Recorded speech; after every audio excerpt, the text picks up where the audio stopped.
Assalamualaikum warahmatullahi wabarakatuh. Perkenalkan, nama saya Anggi Maulida. Saya dari kelas Pendidikan Matematika 1 Stambuk 2017 semester 6. Di video ini saya akan menjelaskan tentang materi 3.5.5 kriteria konvergensi Cauchy dan contoh 356 bagian A. Jadi, di video ini saya harap teman-teman semua dapat memahami dan dapat berguna untuk teman-teman semuanya. Jadi langsung aja ke video penjelasannya. Jadi kali ini saya akan menjelaskan tentang lemma 3.5.5 yaitu tentang kriteria konvergensi Cauchy. Nah, di sini dikatakan bahwa barisan bilangan real konvergen jika dan hanya jika merupakan barisan Cauchy. Nah, pada sebelumnya dikatakan pada 3.5.4 yaitu barisan Cauchy merupakan barisan bilangan real terbatas. Pada 3.5.3 mengatakan jika barisan bilangan real konvergen, maka barisan tersebut adalah barisan Cauchy. Nah, selanjutnya pada teorema 3.4.8 Bolzano-Weierstrass mengatakan memiliki subbarisan yang konvergen yaitu jika terbatas. Nah, di sini misal X adalah barisan Cauchy, maka sesuai dengan lemma 3.5.4 berarti X itu terbatas karena barisan Cauchy merupakan barisan bilangan real terbatas. Nah, menurut teorema Bolzano-Weierstrass 3.4.8, jika X itu terbatas, maka dia memiliki subbarisan. Di sini misalkan subbarisannya itu X memiliki barisan yang konvergen yaitu X bintang. Nah, jadi di sini ada contoh. Diketahui X adalah barisan Cauchy. Ambil sebarang bilangan epsilon besar dari 0. Di sini kita tulis epsilon per 2. Nah, ketika sudah ditulis epsilon per 2, maka terdapat bilangan H, yaitu bagian dari bilangan asli, sedemikian sehingga untuk setiap N dan M adalah anggota dari bilangan H, di mana N dan M itu lebih besar dari H. Seperti itu. Nah, setelah ini maka berlaku Xn dan kurang Xm bilangan mutlak lebih kecil daripada epsilon. Nah, karena barisan Cauchy sesuai dengan 3.5.4, maka X itu terbatas. Nah, karena terbatas sesuai teorema Bolzano-Weierstrass, maka X itu memiliki subbarisan.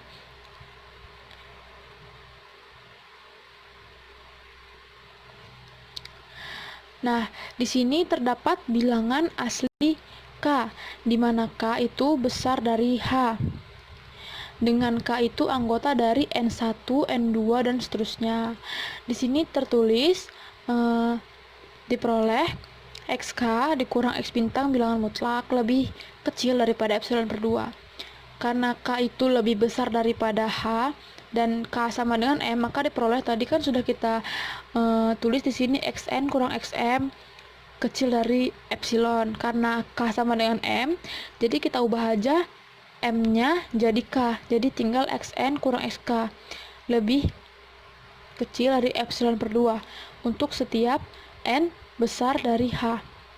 Nah, karena di sini Xn kurang X bintang itu diperoleh karena N sama besar dari H, maksud saya, maka diperoleh Xn kurang X bintang nilai mutlak sama dengan Xn nilai mutlak dari Xn kurang Xk ditambah Xk kurang X bintang.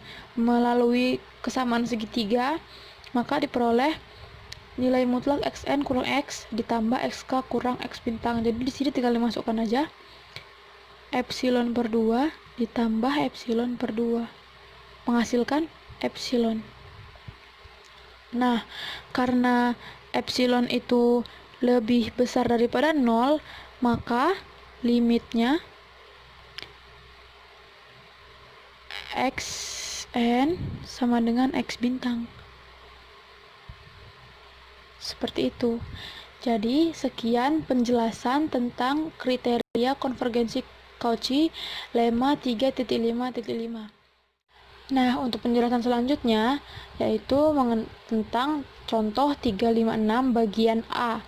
Di sini soalnya itu misalkan X sama dengan XN didefinisikan, X1 sama dengan 1, X2 sama dengan 2, dan XN sama dengan 1/2 XN kurang 2 ditambah XN kurang 1 untuk N itu lebih besar daripada 2.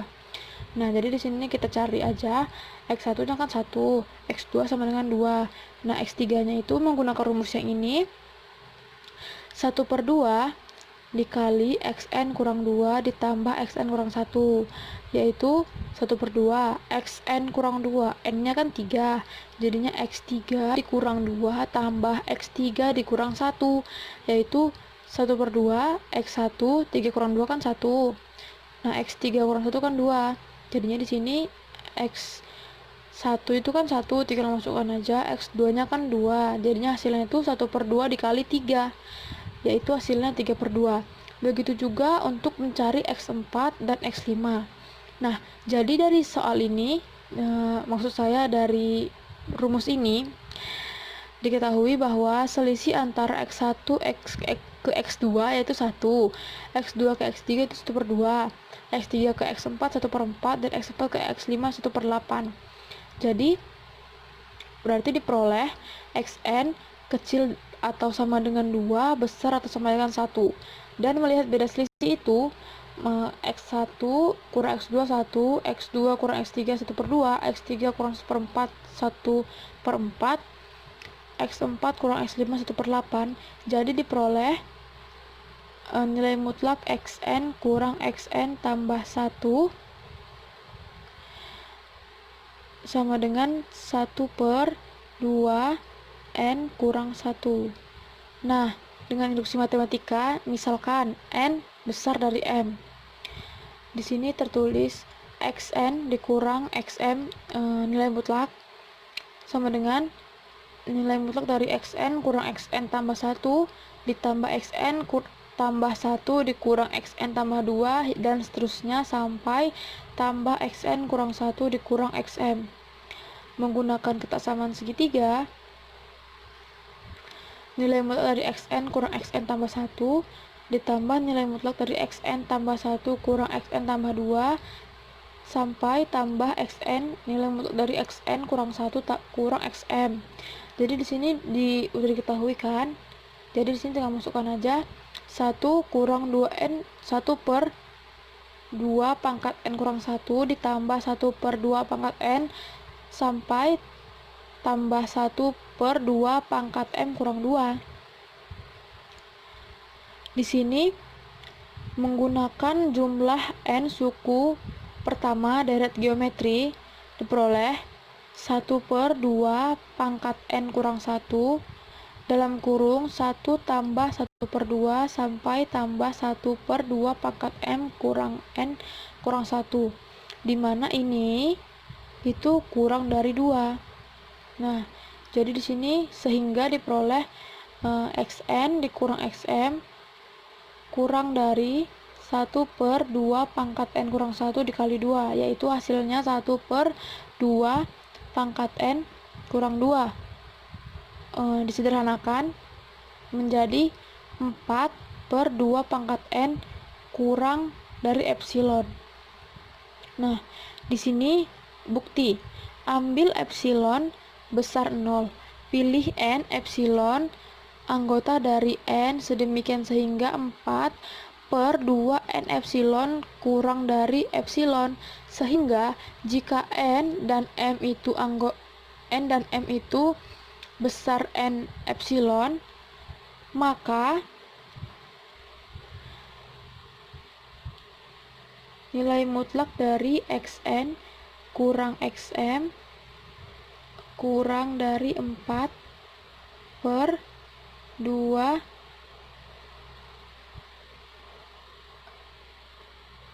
n kurang dari 4/2 n epsilon kurang dari epsilon. Nah, Ini membuktikan bahwa barisan tadi itu adalah barisan Cauchy. Oleh karena itu, maka X-nya berarti konvergen. Nah, misalnya limnya itu X. Dengan menggunakan kriteria Cauchy 3.5.5 diperoleh barisan X konvergen ke suatu bilangan X. Jadinya lim Xn itu sama dengan limit 1/2 dalam kurung Xn kurang 1 ditambah Xn kurang 2. Untuk sampai kepada limit, gunakan subbarisan tertentu. Di sini ambil suku ganjilnya aja. Nah, ambil X2N tambah 1, yaitu 1 ditambah 1/2 ditambah 1/2 pangkat 3 ditambah sampai dengan 1/2N kurang 1. Ini semua dari mana? Dari rumus awal, yaitu di sini X1 sama dengan 1. Saya lihat suku ganjilnya aja. X1 sama dengan 1. X3 ini diketahui bahwa sama dengan 1 ditambah 1/2. Begitu juga dengan X5 13/8 itu bisa juga dituliskan menjadi 1 ditambah 1/2 ditambah 1/2 pangkat 3. Makanya disimpulkan bahwa X2N tambah 1 itu 1 ditambah 1/2 tambah 1/2 pangkat 3 sampai dengan 1/2N sampai diperoleh 1/2 pangkat N kurang 1. Nah, seterusnya menggunakan rumus jumlah deret suku ke N deret geometri dengan R sama dengan 4. Jadi sini 1 ditambah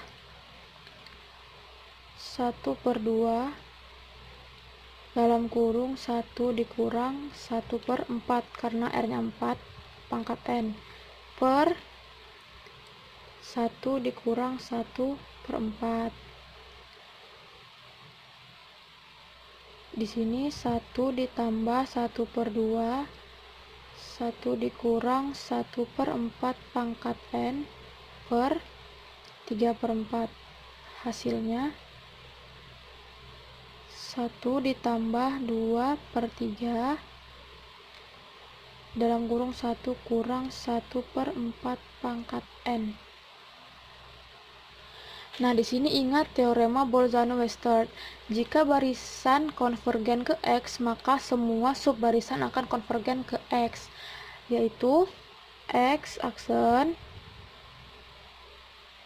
sama dengan X2N tambah 1. Jadinya limit X sama dengan limit X aksen sama dengan limit dari,